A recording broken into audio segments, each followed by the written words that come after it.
semuanya, perkenalkan nama saya Gloria Natalia Sinurat dengan NPM C1C023121. Pada saat ini saya akan menyampaikan secara ringan dan juga secara sederhana mengenai pembahasan materi dari persamaan dasar akuntansi. Persamaan dasar akuntansi yang saya bahas pada hari ini adalah soal mengenai klinik hewan anam satwa. Nah, pada screen ini sudah saya perlihatkan daftar akun yang akan saya gunakan. Daftar akun yang saya gunakan terdiri dari kode akun dan nama akun.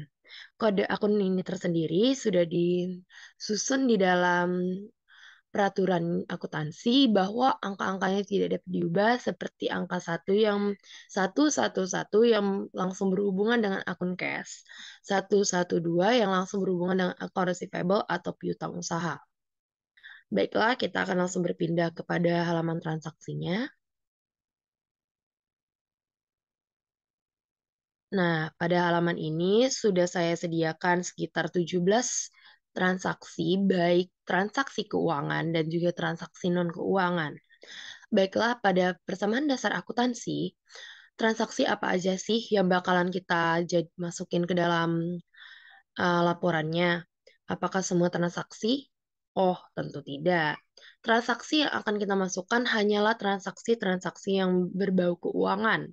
Transaksi yang mengubah dan langsung berhubungan mengubah posisi keuangan perusahaan, baik dia mengurangi cash, menambah pendapatan, ataupun mengurangi pendapatan, dan juga menambah utang, ataupun mengurangi utang. Nah, jadi di sini sudah saya selipi beberapa soal-soal non-keuangan juga. Nah, di sini bakalan kita bahas nih soalnya. Saya bacakan secara singkat dulu soalnya yang ada di atas ini. Baiklah, Tuan Erta adalah seorang lulusan dokter muda dari Universitas Syah Kuala. Oh, berarti Tuan Erta ini kayaknya udah pasti sih ya, emang Universitas Syah Kuala itu ya di Aceh. Berarti Tuan Erta kemungkinan orang Aceh nih. Dan membuka klinik hewannya sendiri bernama Anam Satwa. Tuan Erta bekerja sebagai dokter di klinik yang ia buka. Berikut adalah transaksi yang terjadi dan berhubungan dengan klinik Anam Satwa pada bulan Agustus 2022. Pada tanggal 1, Tuan Erta menginvestasikan uang sebesar 150 juta dan sebuah gedung tingkat 2 untuk usaha klinik Anam Satwa senilai 350 juta. Baik dari transaksi ini, tanggalnya langsung saya copy paste dan akan saya isikan pada halaman PDE-nya. Nah, ini periodenya adalah periode per bulan. Untuk periode per bulan ini nanti kita akan buat judulnya harusnya ada persamaan dasar akuntansi periode per 30 Agustus 2022. Nah, nanti kita buat ya judulnya. Oke. Pertama kita isi dulu tanggalnya. Oh ya, persamaan dasar akuntansi itu dia terdiri dari aset, liabilitas atau utang, dan juga ekuitas. Apa sih bedanya aset dengan ekuitas? Aset, dia adalah kekayaan perusahaan yang sudah dipisahkan dari kekayaan atau berapa banyak sih uang yang sudah dimasukkan ke dalam aset kita. Tapi dia termasuk aset ya. Oke. Hmm. Oke, lanjut lagi.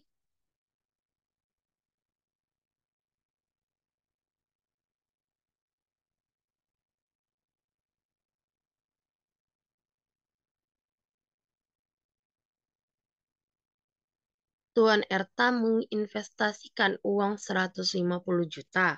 Berarti dia langsung masuk ke cash. 150 juta.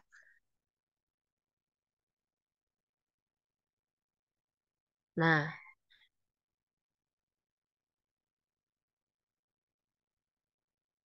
dan sebuah gedung tingkat 2 untuk usaha klinik Anam Satwa senilai 350 juta. Ini Dia melakukan dua transaksi sekaligus, berarti ada dia menginvestasikan uang secara cash, ada dia menginvestasikan gedung. Nah, semuanya masuk ke aset, yaitu modal awal perusahaan. Tapi untuk yang gedungnya dia masuk ke akun gedung. Baik, 350 juta. Pada modal pemilik dimasukkan 500 juta, yaitu hasil penambahan dari 150 juta dengan 350 juta. Nah, kita lanjutin transaksinya. Pada tanggal 2, Tuan Erta membeli peralatan kantor senilai 85 juta yang terdiri dari dua meja, dua kursi, satu alat hitung kasir, satu kulkas mini, satu timbangan hewan, dan satu stetoskop. Oke, berarti Tuan Ertanya udah membeli peralatan nih 85 juta, tapi belum selesai, masih ada penjelasan selanjutnya.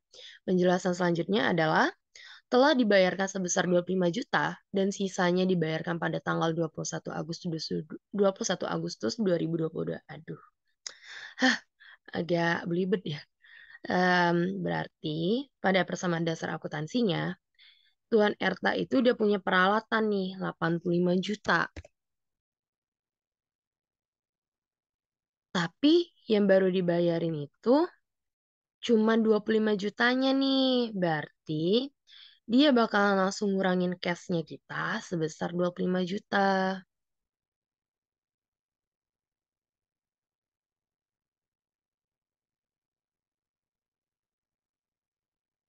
Oke. Loh, dia kan 85 juta. Dia udah dibayarin 25 juta. Sisa 60 jutanya kemana? Karena 60 jutanya itu bakalan sistem bayarnya nyusul atau kredit. Nah, itu masuk ke dalam utang usaha atau account payable. Nah, di account payable-nya bakalan kita isi nih 60 juta. Wah, kurang nolnya satu nih. Jadi 6 juta. Wah, anomali nih jadinya. Aduh, sorry ya. Pada tanggal 2, Tuan Erta melakukan transaksi lagi. Tuan Erta membeli obat-obatan khusus hewan secara tunai senilai 15 juta. Oke, langsung kita masukin. Berarti Tuan Erta ini melakukan pembelian lagi di tanggal 2. Bentar.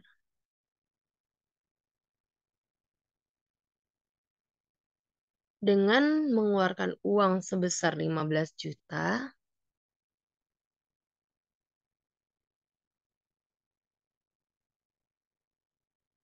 Dan juga Tuan Erta sudah mendapatkan perlengkapan senilai 15 juta.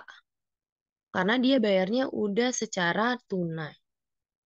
Jadi yang berkurang hanya di sisi aset. Transaksi selanjutnya adalah pada tanggal 3, Anam Satwa baru saja mendapatkan uang sebesar 750.000 hasil dari mengobati kucing yang skabies. Wah, gede juga ya pendapatan kalau mengobati satu ekor kucing skabies. 750.000.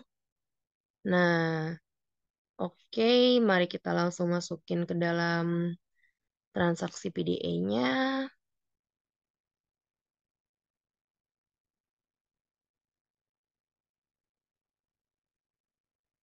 750.000. Nah, dia karena bayarnya nggak dikasih tahu dia bayarnya next time or anything, berarti dia dibayarkan secara cash. Nah, kalau dibayarkan secara cash, dia bakal langsung masuk ke akun cash. Dan dia kelebihan nolnya. Disangkain aku nambahin dananya kali ya, nggak bisa dong. Nah, di bagian aset dia sudah menambahkan cash. Tapi di bagian sini liabilitas tambah ekuitas dia akan mengisi pada bagian revenue atau pendapatan. Dikarenakan ini termasuk kepada akun pendapatan usaha. Baiklah, pada pendapatan usahanya 750.000 nih. Kelebihan lagi, oke.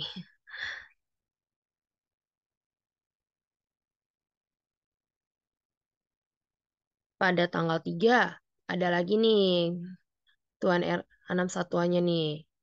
Anam Satwa baru saja membuka perekrutan karyawan untuk menjadi paramedis dan groomer.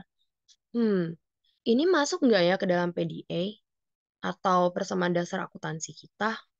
Tentu enggak, karena ini termasuk ke dalam dalam transaksi non keuangan, di mana ini hanya memberitahukan ada loh transaksi bisnis lainnya pada hari itu, namun masuk dalam jenis non keuangan. Jadi dia nggak bakalan kita masukin ke dalam laporan kita. Lanjut tanggal 5, Anam Satwa mendapatkan penghasilan sebesar 1.500.000 hasil dari mengamputasi kaki seekor kucing. Baiklah, tanggalnya saya langsung copy dan saya pastekan. Sama kayak tadi, dia langsung masuk ke cash 1.500.000-nya. Dan sama juga dia langsung masuk ke dalam revenue 1.500.000.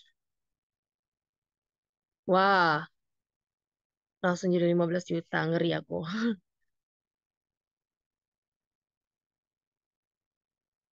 Baik, pada tanggal 6 selanjutnya, Anam Satwa menerima seorang pegawai sebagai seorang groomer dengan perjanjian gaji sebesar 2.500.000 per bulan yang akan dibayarkan pada tanggal 25 setiap bulannya.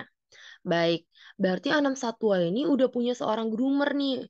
Berarti Anam Satwa selain jadi klinik hewan, dia juga menyediakan jasa yang namanya grooming untuk hewan ya, untuk kucing dan anjing. Nah, karena dibutuhkan seorang groomer, mereka membuka yang namanya perekrutan karyawan seperti tadi para medis dan groomer, namun yang baru didapatkan seorang groomer dengan perjanjian gajinya 2.500.000 per bulan yang akan dibayarkan pada tanggal 25 setiap bulannya. Nah, ini udah pasti udah janjinya nih, dia bakalan bulan ini juga bayarnya pada tanggal 25, udah pasti. Dengan sesuai dengan gaji yang sudah dijanjikan. Baiklah, kita lanjut ke tanggal 6-nya masih ada mendapatkan penghasilan sebesar 300 juta. Kayaknya ada kesalahan deh. Jangan, wah 300 juta. Oke, ini nggak masuk akal nih kalau 300 juta.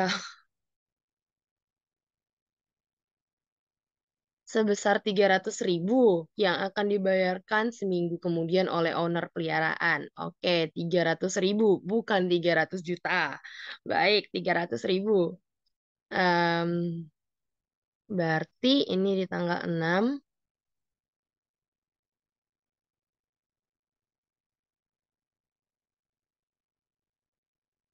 300.000. Tapi dia nggak masuk ke cash nih. Karena apa? Dia dibayarkan seminggu kemudian. Jadi, dia itu termasuk piutang bagi kita. Kenapa dia masuk piutang bagi kita? Dikarenakan begini, kita udah memberikan jasanya, dia sudah mendapatkan manfaat dari jasa kita, namun dia masih ngutang ke kita. Nah, bagi si owner itu adalah utang. Namun bagi perusahaan kita sendiri itu masuknya adalah piutang, di mana kita berhak untuk menagihnya di kemudian hari sesuai dengan perjanjian. Yaitu seperti yang di transaksi ini adalah seminggu kemudian. Nah, kalau seminggu kemudian belum dibayar, kalau saya datengin rumahnya buat nagih ya nggak apa-apa dong, kan hak saya. Eh, bukan hak saya deh, haknya Tuan Erta deh. Tapi ini langsung kita anggap sebagai pendapatan dan kita akui sebagai pendapatan dikarenakan apa? Kita menggunakan basis akrual. Basis akrual dia langsung mengakui itu sebagai pendapatan tanpa memandang apakah ada cash yang masuk ataupun ada cash yang keluar. Oke, sudah dapat poinnya. Baik, langsung kita tulis. Salah. Maaf. Baik, tanggal 7, Tuan Erta mengambil uang dari usaha klinik hewannya sebesar 350.000 untuk mengobati anaknya yang sedang sakit. Berarti Tuan Erta ini dia pada tanggal 7 mengambil uang ya yang langsung mengurangi cash perusahaan kita pada tanggal 7 tersebut, yaitu 350.000. Nah, enggak deh, kurang minusnya deh. Bentar. Oke, dia sudah berkurang di sini 350.000. Berarti di sini dia nambah 350.000 di Prive-nya. Karena apa? Tuan Erta melakukan pengambilan pribadi. Nah, untuk nama akun atau nama lain dari pengambilan pribadi itu adalah Prive ya. Nah, jangan sampai lupa kalau pengambilan pribadi itu masuk ke dalam akun Prive. Lanjut pada tanggal 8, Tuan Erta meminjam uang dari bank sebesar 12 juta sebagai tambahan modal untuk klinik 6 satwa. Nah, Tuan Erta pada tanggal 8 dia langsung minjem duit kepada bank sebesar 12 juta. Otomatis dia langsung masuk ke dalam modal kita yaitu aset bagian kas 12 juta. Namun juga dia menambahkan utang usaha kita sebesar 12 juta.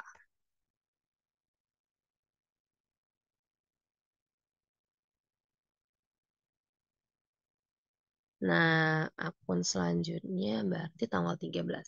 Pada tanggal 13, menerima uang hasil pendapatan pada tanggal 6 Agustus. Pada 6 Agustus, oh baik. Tanggal 6 ke tadi dia kan mendapatkan penghasilan sebesar 300.000 yang akan dibayarkan seminggu kemudian oleh owner peliharaan. Nah, pada 6 Agustus dia pas banget nih langsung bayar. 7 hari kemudian dia langsung bayar nih 300.000-nya. Berarti itu langsung masuk ke dalam cash kita karena dia langsung bayarnya secara cash ke kita. Berarti 300.000-nya di sini. Dan di sini kita sudah nggak ada lagi piutang ya dengan owner yang tadi. Karena apa? Kita hanya mengakui piutang yang memang sedang kita pegang pada saat ini, bukan piutang yang kita ngada-ngada aja.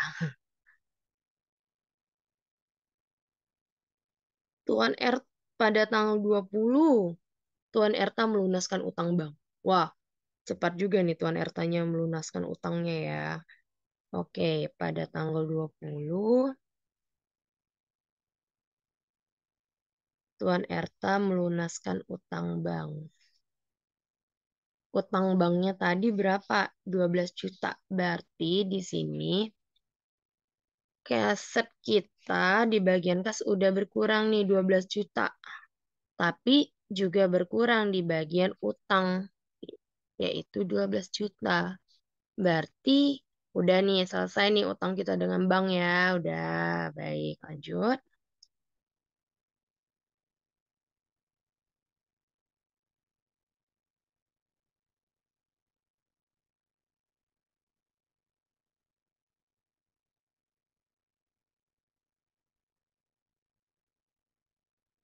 Ntar ada kesalahan nih.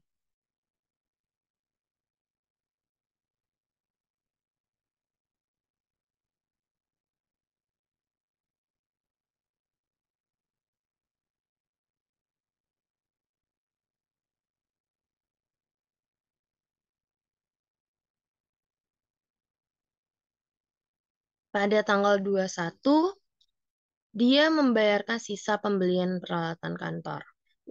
Tuan Erta lagi menghabiskan utangnya semua ya berarti.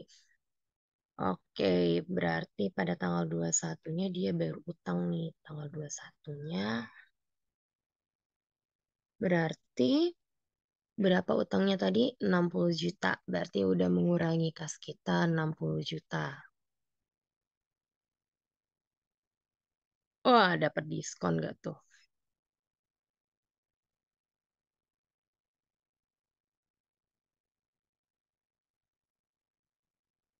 Oke, jadi pada mulai tanggal 21 usaha kita udah nggak ada utang lagi ya. Oke, baik utang kepada bank ataupun utang karena kita kredit barang.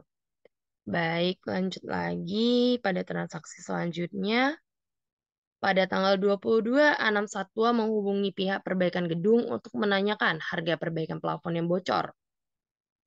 Setelah ditanyakan, ternyata besar biaya untuk memperbaikan plafon tersebut, maaf, adalah sebesar 500.000. Nah, ini termasuk juga nih yang non keuangan karena apa? Dia baru menanyakan, belum mesen, belum manggil kayak Tolong dong perbaiki plafon saya. Belum, berarti dia masih masuk non-keuangan. Baik, pada tanggal 23, Anam Satwa membayar tagihan listrik dan air bulan Agustus 2022 sebesar 150.000. Baik, pada tanggal 23-nya berarti dia itu bayar menggunakan cash nih, 150.000 udah dikurangin.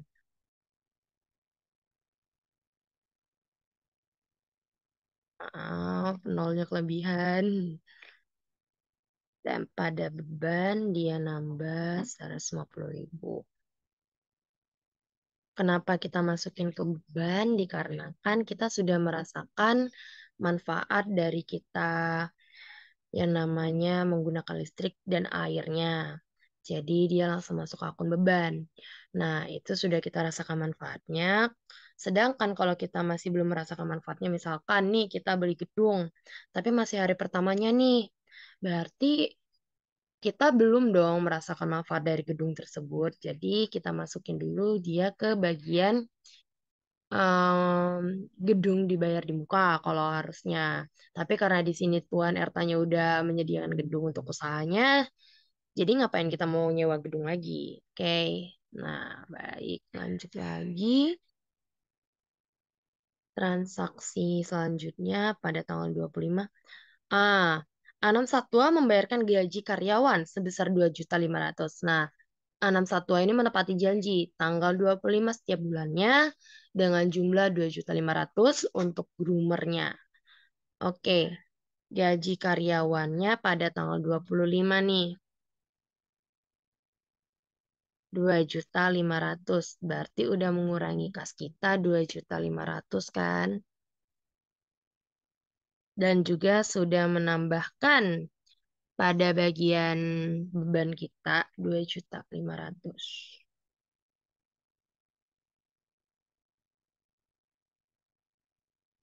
Lanjut, Anam Satwa mendapatkan tawaran untuk mengiklankan kliniknya melalui saluran TV.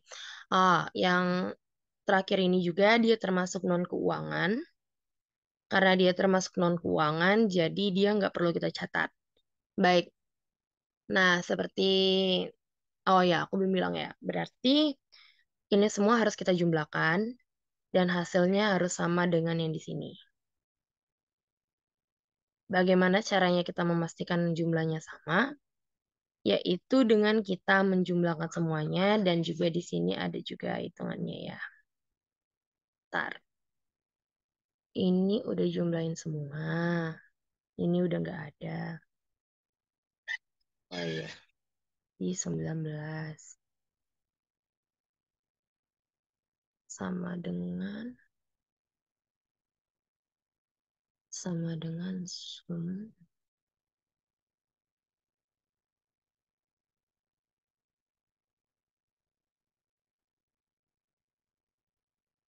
dengan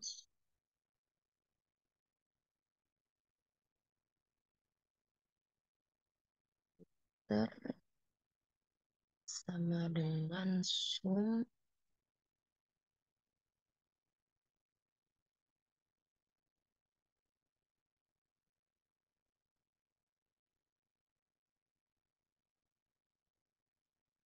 sama dengan sum.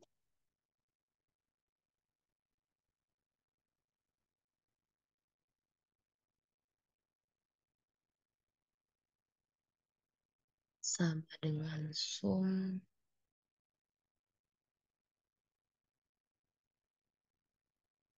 Nah, kok nggak balance? Oke, kita perhatikan dulu kok dia nggak balance ya. Iya, di sini ya nolnya kelebihan satu.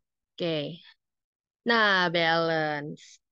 Jadi beginilah cara kita akan melakukan persamaan dasar akuntansi. Seperti yang tadi aku bilang di awal, bakalan buat yang namanya judulnya ya.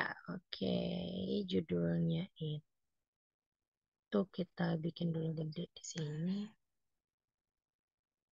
Nah,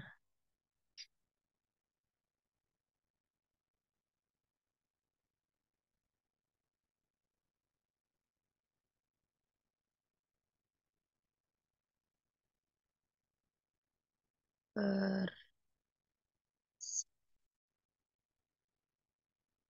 ser akuntansi an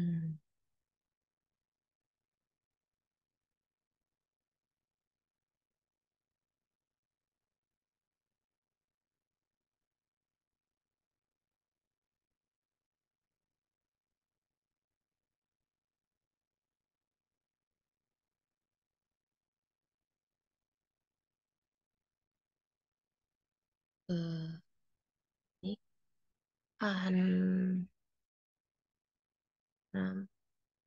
fatwa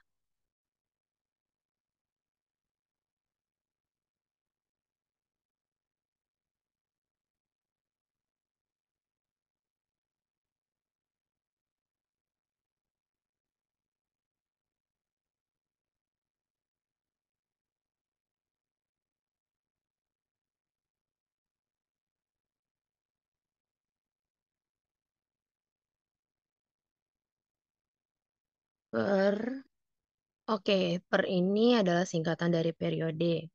Periode 30, bentar,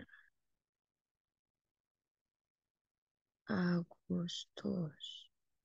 Dia Agustus itu sampai 31. Baik. Per 31 Agustus 2022. Nah, jadi laporan keuangannya udah jadi. Inilah yang akan kita sajikan dalam bentuk persamaan dasar akuntansi. Oke, sekian video pembelajaran dari saya.